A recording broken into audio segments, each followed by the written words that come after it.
Russia's invasion of Ukraine has prompted an unprecedented response from the West.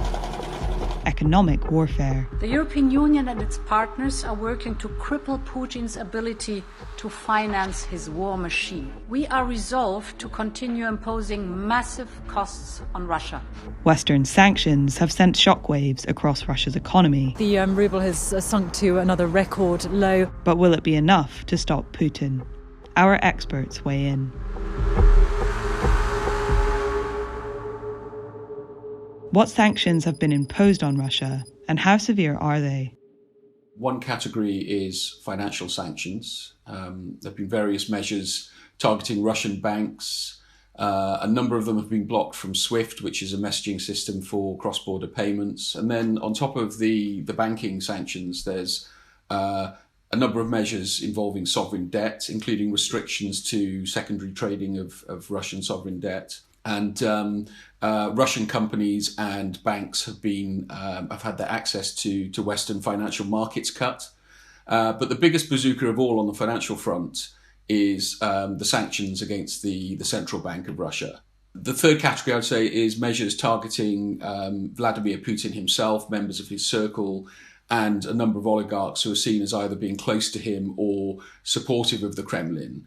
And, there we've seen asset freezes, travel bans, and so on. And the thing, Matthew, I'm sure will agree with this, is the thing that really made a big difference is this threat to freeze the $630 billion of assets that the central bank holds overseas. And that's really the sort of safety net that backstops Russia's entire economy. What effect have sanctions had so far, and what's likely to happen to the Russian economy?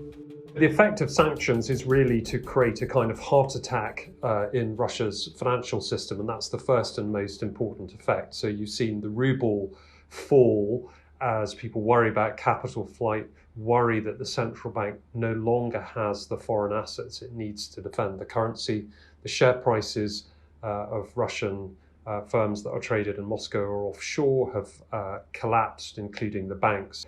And all of that filters through into a kind of generalized loss of confidence in the financial system, and there are queues of Russians outside bank branches across Russia at the moment. Beyond that, I think a big question mark is how much the energy sector and trade in oil and gas is affected by this. They have notionally been excluded from the sanctions regime, but the complexity of dealing with Russia in order to buy Russian oil or gas seems to be putting a lot of people off, which is why the oil price has now hit $110 roughly. Yeah, I think that's right, Patrick. And I'd add a couple of things to that. One is, that, according to some estimates, and one of them is based on real-time data, we're seeing inflation spiking to quite an alarming level, by one estimate, 70% on an annual basis, which is obviously something to watch very closely and something that will impact very heavily on ordinary Russians. And a broader point to make is that, this really shows that the strategy that Russia had, the Fortress Russia strategy they had, as they called it, which was to insulate the economy from sanctions, which they introduced almost a decade ago after earlier sanctions in relation to Crimea, that really looks like a Potemkin structure. It's crumbled away. What has Russia's response been so far? What Russia's sought to do is try and invent a playbook off the cuff to deal with having a major financial crisis on its hands. And there are a variety of stabilization things that they've tried to do in the financial markets to restore confidence, but there's not a magic bullet for them because the bulk of their foreign assets, which is the backstop of the system, are under threat of being frozen. The big question is whether Russia chooses to escalate, not just in a military fashion, which is what it's doing in Ukraine right now, but in an economic fashion against the West. It could try and curtail gas exports to Europe. That's a real pressure point. There are various specialist metals where Russia's exports are pretty important to global supply chains. Or cyber attacks could be another tool attacking Western economic rather than military interests. In terms of the economic retaliation, it's been very muted so far. I mean, one of the only things that Russia has done is to